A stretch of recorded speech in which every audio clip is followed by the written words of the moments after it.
Yeah.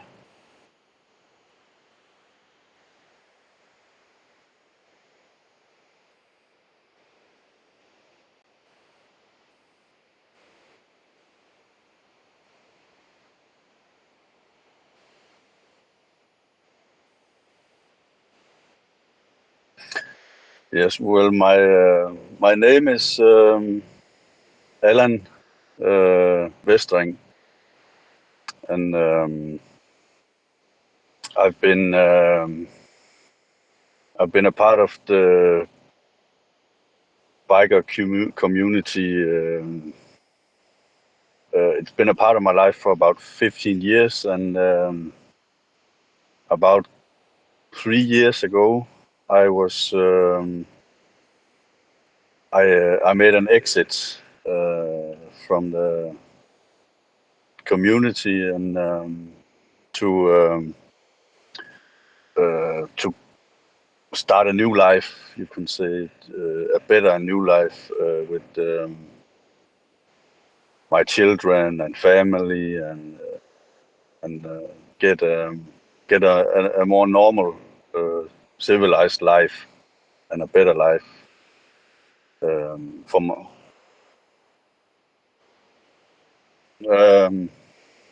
I thought I had a normal life, but I realized in the part of my exits, I got so lucky that I was offered a lot of therapy for free. What you call it, trauma therapy, if if if exactly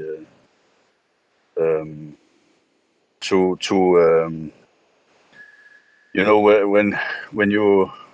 when you are in that an environment for a long period of your life, you get like indoctrinated, or what you call it, like brainwashed to believe a certain thing about yourself and the world outside the environment.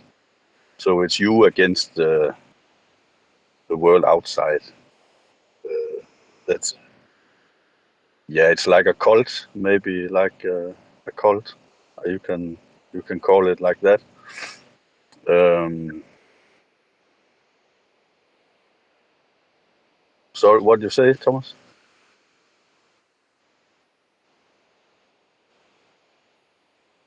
Yeah, yeah. You use as they they use like you can say like military sort of rules, like but just more like twisted rules, and then you say, oh, it because we have these rules, then it's okay to do things like that, bad things that doesn't align with the real world. So you become like a part. You When you start in the environment, you are weak because, or else you wouldn't start.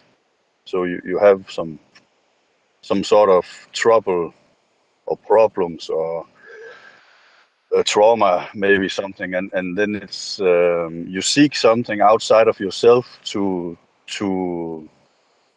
to have a place you can call your family or your friends or your support, or what you call it, and you think these guys are are good because they take you in like a brother and call you brother, and that's okay if it's a positive way of living, but it's not. It's very negative. And you,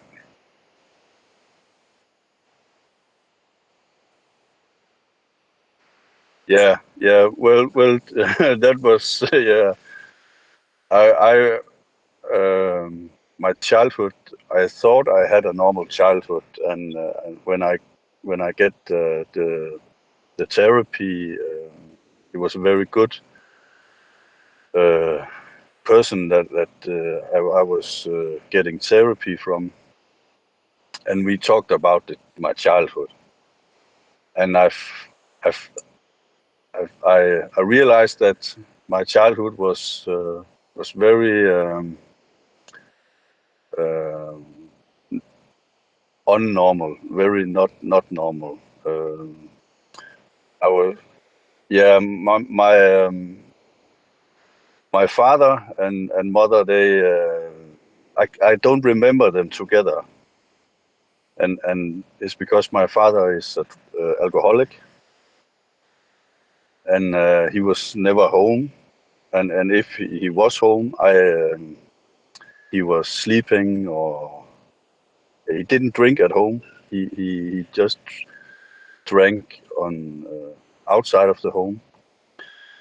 So we never saw him, and I have a twin brother, um, and he was he had a lot of problems when we were uh, in our childhood, like social trouble and ADHD and anxiety and things like that. Um, so he was like very uh,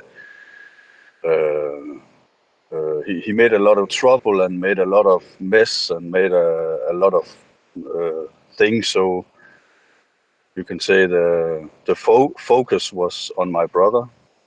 He was very sick, and he began to to experiment with drugs in a very early stage in life, like maybe 10 years old. And then he became, like stealing and criminal, and didn't go to school. And um, so I was like a shadow child.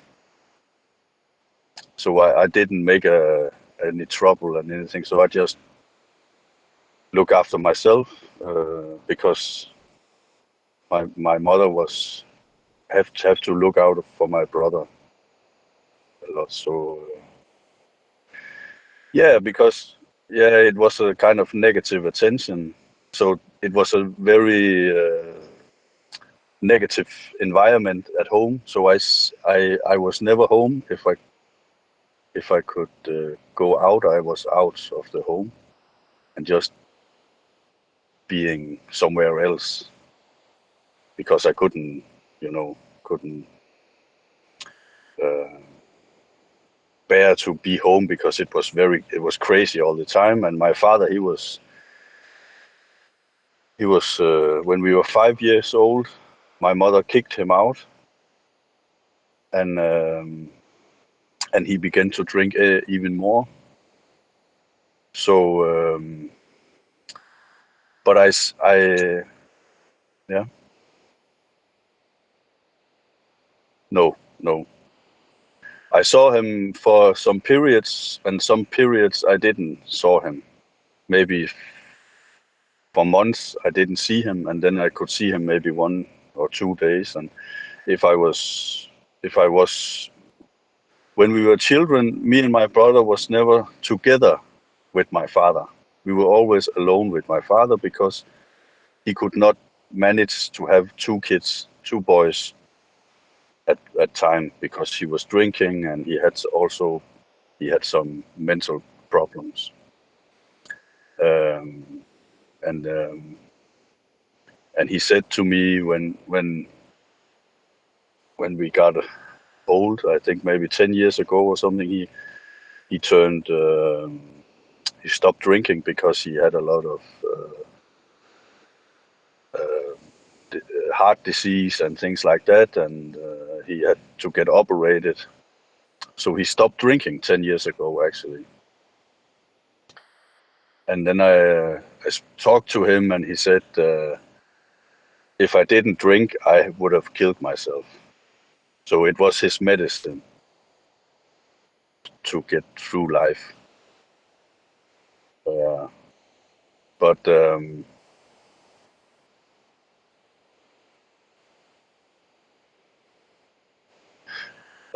I not much, but I tried, like smoking weed and maybe a little amphetamine, but it was very very little. I didn't like it actually. I didn't like it. I drank a lot actually. I drank a lot because in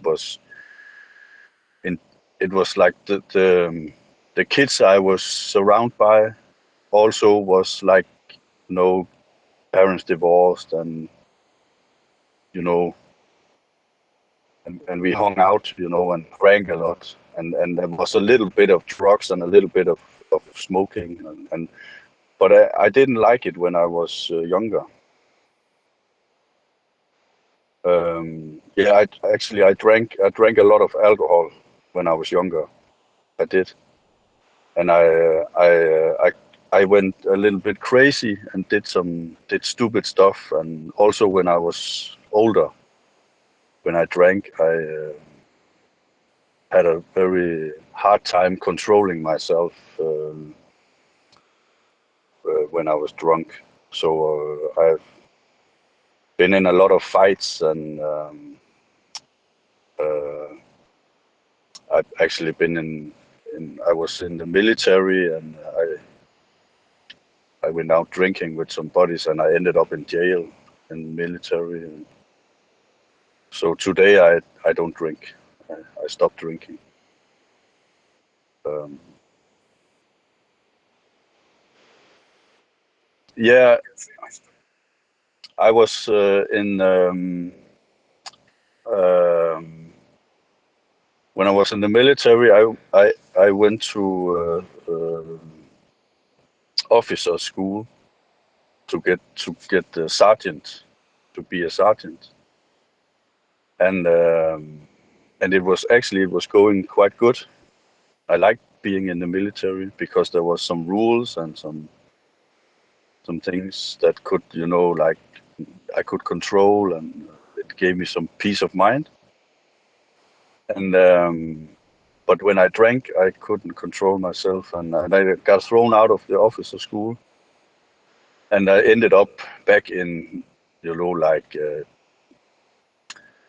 um, in down in the bottom of the military for a period. Yeah, so it was not so good. So and I started to have a lot of problems with myself, like inner problems, like I was very mad at everything, and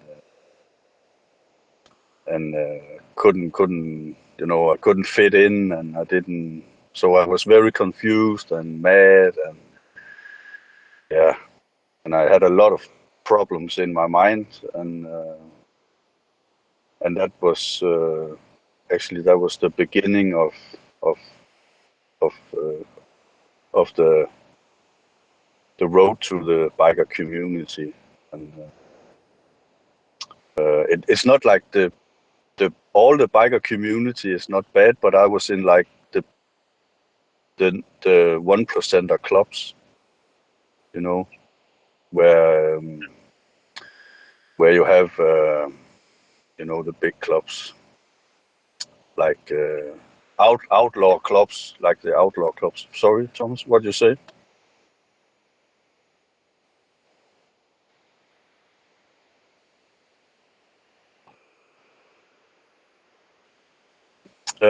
When I got out of the military, I actually have an education, like landscaper education. I took an education, and I was working a lot. Started my own company, and I had a girlfriend, and we bought a house, and it was like I thought it was good, and then one day I came home, and she left. She just left from one day to the other, and it broke me a lot, because we just bought the house, and we've been together for like 9 years maybe. So I was very much in love with her, and she had stood by me for like 9 years, and I was, when I think about it, I was crazy. I was not easy to live with, but it was like my high school love, like the first love, and it broke me totally.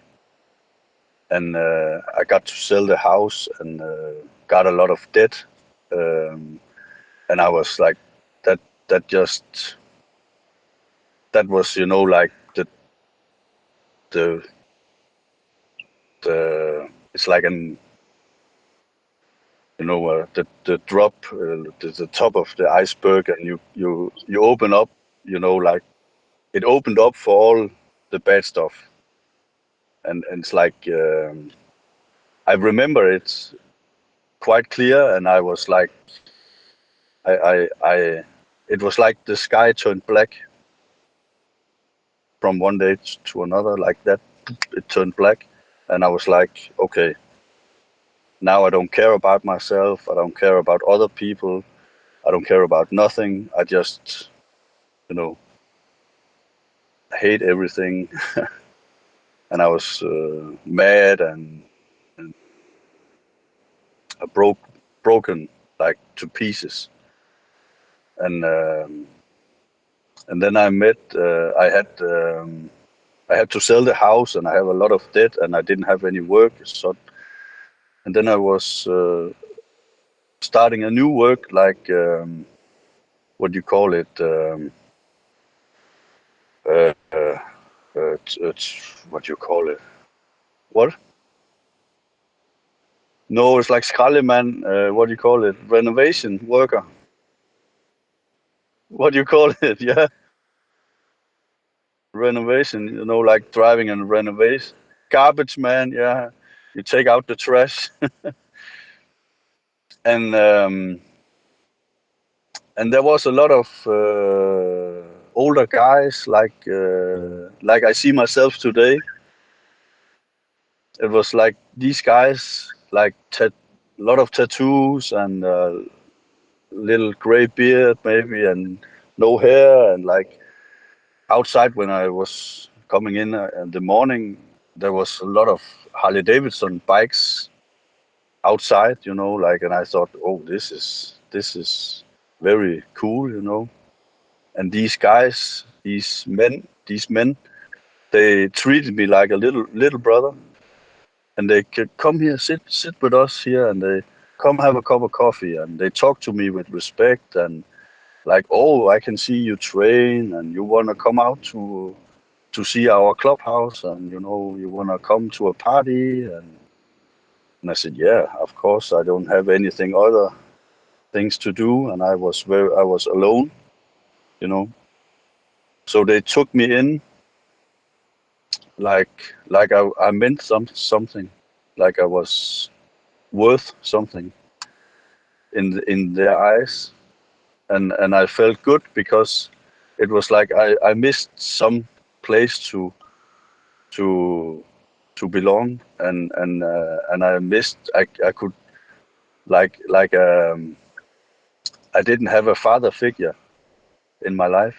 He was just a drunk, so he was not a man I respected, and he was not cool in any way in my eyes. Like, he was a weak man, and I saw these guys like strong men, and something I could relate to, and look up to, and they were very nice to me. So I began uh, visiting the clubhouse, um, and went to a lot of parties, and one day I said, because they asked me what you want for your future. Could you could you see yourself in this environment? And I said, yeah, I feel like I belong here, and then I bought my first Harley Davidson, and then when it started, and then you have a little ceremony, and they give you like a little mark on the vest, like a hang around, yeah, yeah. And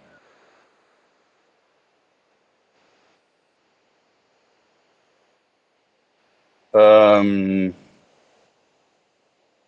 I was a hang around for. I was I was visiting the club for about a year, 1 year, and when I got the hang around patch, I think about 3 months. I was hang around 3, 4 months, and then there was a party, um, actually on Iceland. It was an international motorcycle club, so we had a chapter on Iceland in Reykjavik, and we were traveling up to Iceland for a big party. And I was behind the bar, in the night, and it was maybe 4 o'clock in the morning or something. And they said to me, "Go to bed," and I went to bed. And suddenly, someone kicked in the door and yelled at me, and kicked my bed. And what the fuck, you sleeping, you piece of shit? Like I was what? I was like confused, and you said I have to sleep. And then they said, "Yeah, you gotta get up. You're not finished in the bar." And I went like, "Okay, I go in the bar," and took some clothes on and went in the bar, and there was like hundreds of people, like, and then they gave me the prospect colors, and it was like like it's the like you can't describe the feeling when so many people give you that. And it's a big gesture and a big thing, so you get even more uh, related to the environment, and you think, okay, this is where I belong, and these people, they really want me to be in this. So you get very happy, and then I was a prospect, and then it gets serious when you get the prospect colors. Uh,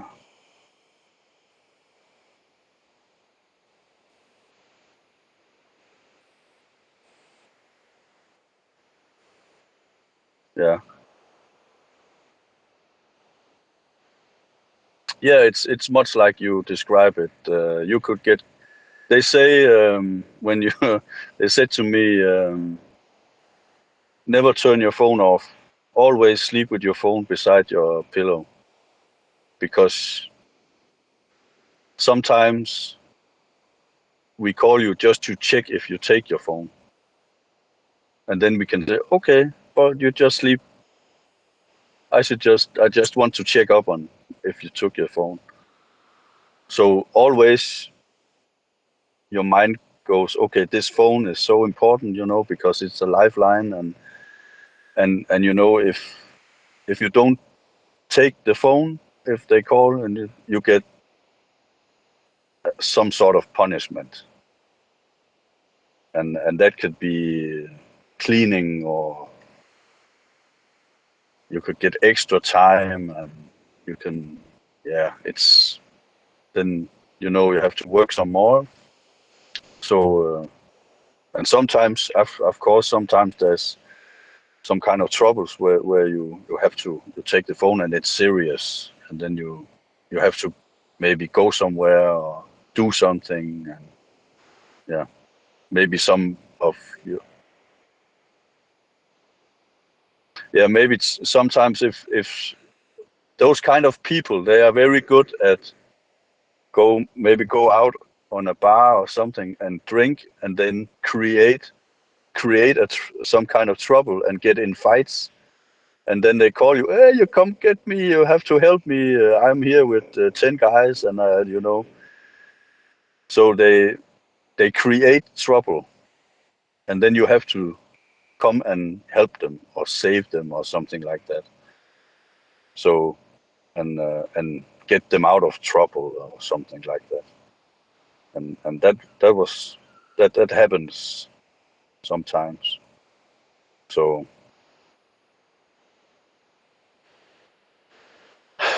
uh, yeah, I can't answer that. Like, it's not, but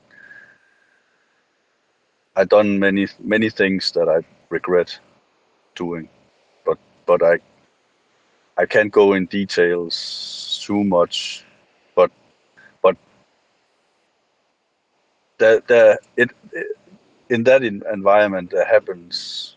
Sometimes you don't even know if you're doing some illegal stuff. You just you just do it, and you don't know what you're doing. So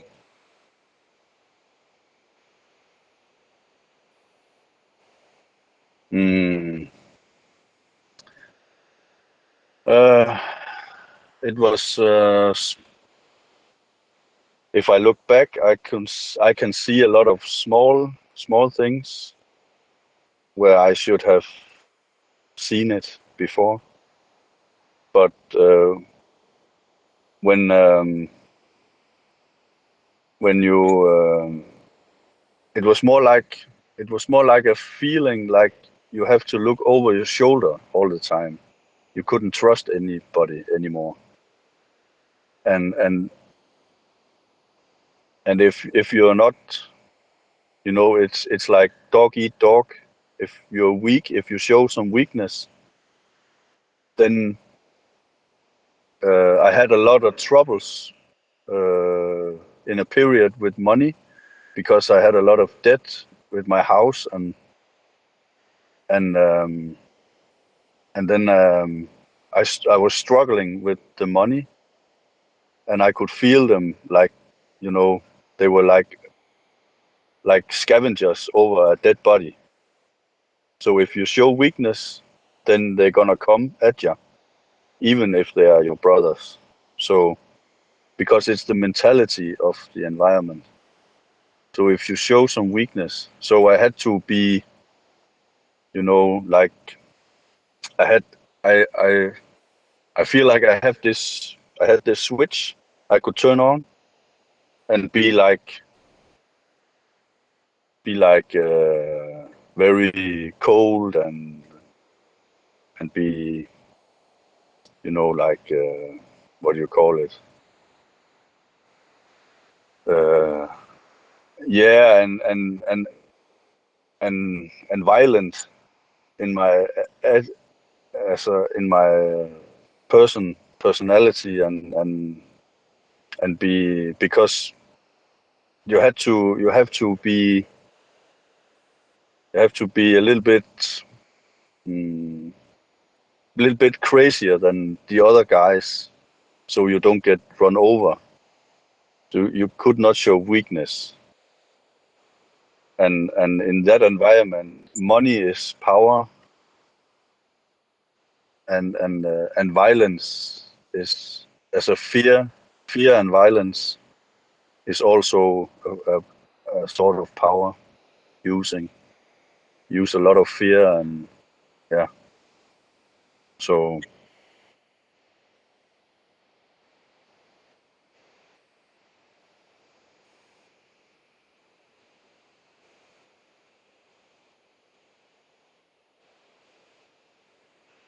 yeah, yeah. It's like always you feel like you're always in a war because everything can happen at any time, and you don't know when it's gonna happen. So it's like fight or flight all the time, and I could feel like it was that that state that state of mind, or what you call it. It was tearing me down, and it made me sick, made me, yeah, it broke me all even more. So I was like two persons. Like I had to turn on the switch when I was in the club and with my so-called brothers, and when I got home, and could be alone. I could do, like, what do you call it? Maybe, yeah, just lie and just with your own thoughts, but and trying to compensate for all the bad stuff. But it takes so much of your energy and so much of your soul, as all the you have a fight inside, because uh, I didn't like the person I was in the environment. Um, it was not like uh, I could I could no longer just turn the switch on. It was too hard for me to do, so it broke me even more. And in the end, it broke me totally. So I I was yeah, like, what do you call it, when you're just a broken man totally, and you don't know who you are in the end, but you're something you don't like. So that's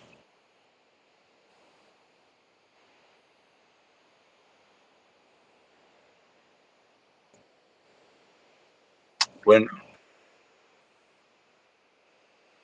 yeah, um, I was uh, I was doing so much medicine and so many drugs that, to keep up, just to numb my head and to sleep, I couldn't sleep anymore. Normal. I couldn't just, if I laid down on my bed, I just woke up, and the thoughts were just like so strong that I couldn't sleep. So I remember I was sick from Corona. I was very, very sick, and like, I lost 10 kilos and couldn't eat for like weeks. So I was having, like, it was very bad. And I also, the mind, my mind, I was so depressed and out of my mind. I felt like crazy, felt so sick, and I didn't know why, I didn't know what to do, I didn't know.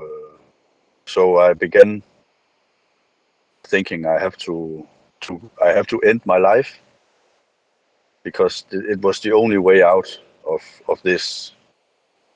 I couldn't see another way out, and I felt so alone, because I couldn't call anybody, because they would think I was weak, and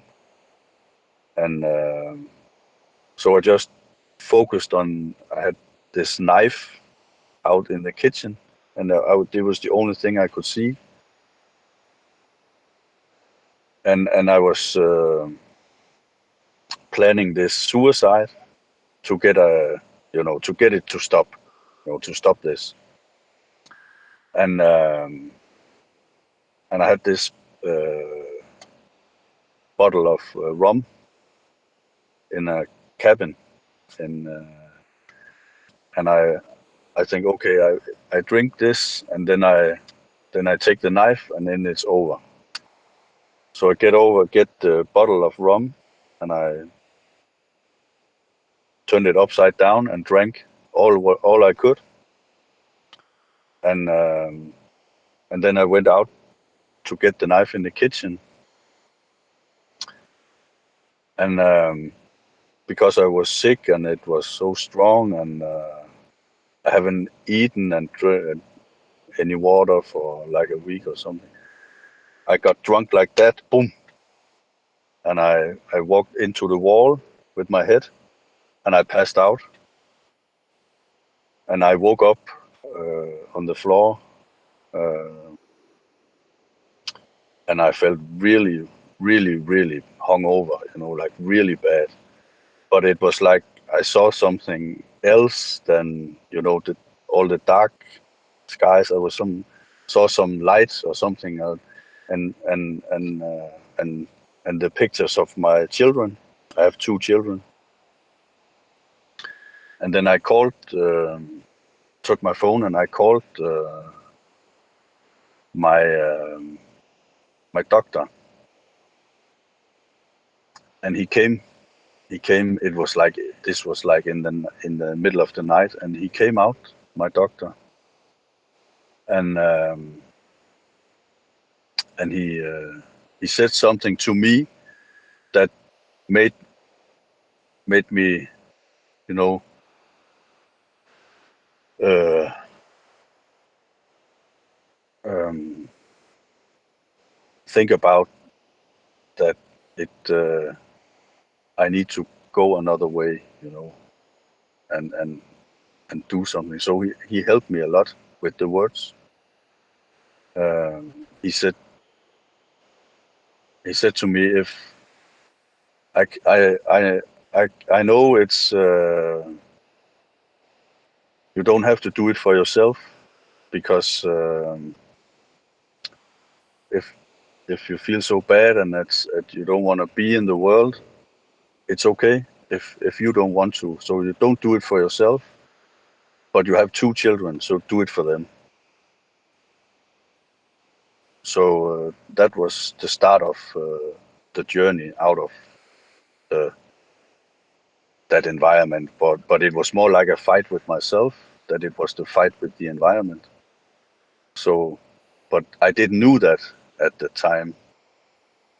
So he made me like think about, I have to do this so I can give my children the father I didn't have.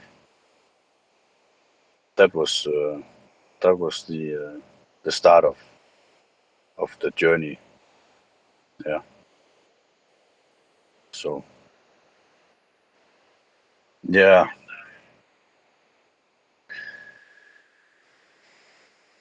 yeah. That in the start, I was alone, and I had to go. What do you call it? To go under the ground, because some people want to get in touch with me and want me back in the environment. So I had to go under the ground for a period of time, and I didn't know what to do, and to what to do to to get help. And but then I began to look on Facebook and on the internet, and all this, on these exit programs who help people to get out of, like, gangs and violence, and and the outlaw clubs, and uh, and then I was sitting on Facebook, and I was like looking at all these things, and there was especially one program called the helicopter program, and I was liking the site, and that. And one day I got a message on my Facebook, on my messenger, from this person from the helicopter program, and they asked me if I would like to uh, be a part of this program to get therapy and help from these people to to get me out on the other side, and that was they helped me a lot, that program. And I can remember it was about the same time I get in touch with you, Thomas, in the same period of time, in the start of the program. And actually that was where we met at that time, because of that program. And I can't remember how I got in touch with you, actually. And I was writing to you or something. I'm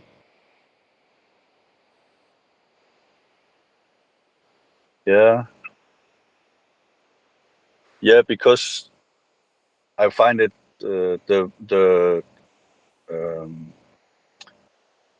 the you were the one of the persons I, like, looked at the internet and thought, oh, that's I can relate to some of that stuff.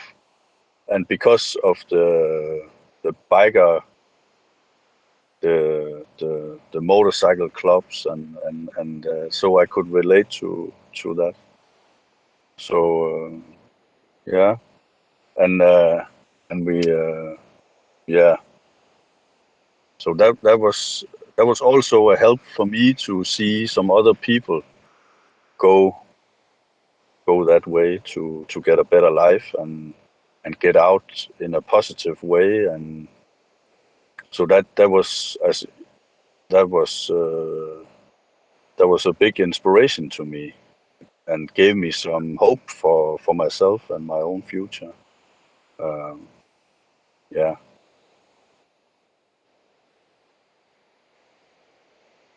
yeah,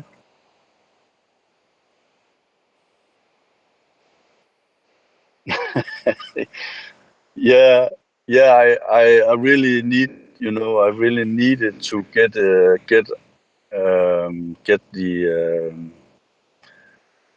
I put down my colors. I put down the colors, and it was like, what you call it? It was like a, it was like a spiritual thing for me, not to have. Yeah, yeah, because it was my chains, like. Uh, so for me, that was the biggest symbol of me getting getting a new life. And but but but today, it's been so long today that it doesn't mean the same to me. So I still think that it's a very, I like riding bikes. I miss my bike a lot, and I also miss yeah, I also miss, like, the the the friendship, and like. But it like I said, it has to be a positive thing. And so you never know in the future. it it it could. Yeah, yeah, yeah, yeah.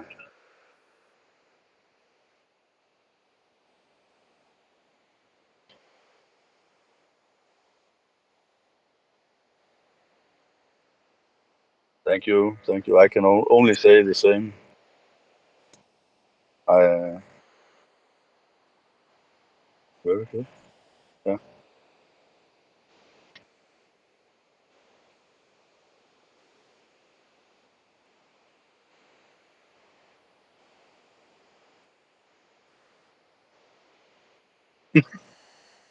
Yeah, yeah. It's been a rough couple of years, and there's been a lot of yeah, what do you call it? There's been a lot of, yeah, fighting with my ex. What? Yeah, no, no. Actually, I will say, actually, because we went to the court, family court, and I because I fight it for my children. to have my children some more. And actually today we have a very very good relationship. I see my kids quite a lot. I've just had my kids for almost 1 week now, and I live close to my kids, and so I see them. I go to school and I pick them up from school, and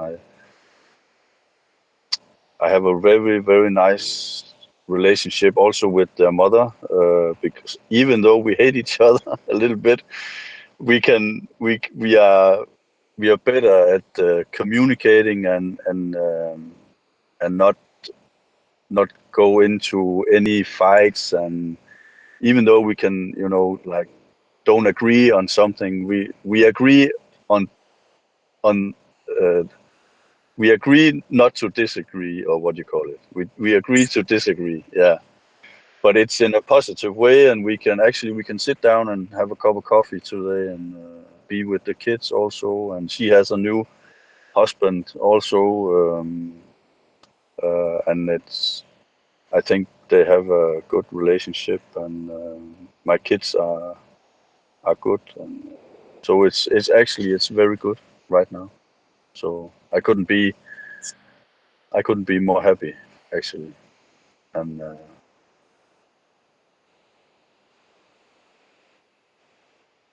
yeah,